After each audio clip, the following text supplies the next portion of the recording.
জুতা পরে জানাজার নামাজ পড়া যাবে কিনা? উত্তর হলো অবশ্যই যাবে।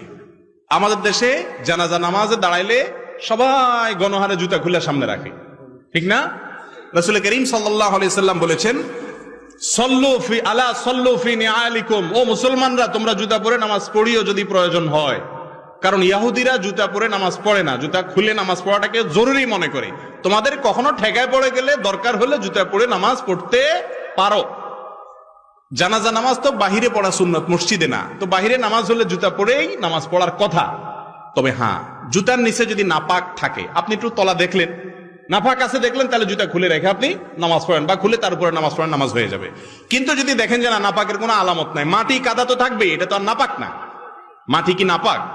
অতএব মাটি ধুলাবালি থাকলে ওইটা নিয়ে নামাজ পড়া যাবে। নাপাক দেখলে সেটা শুধু খুলে রাখবেন।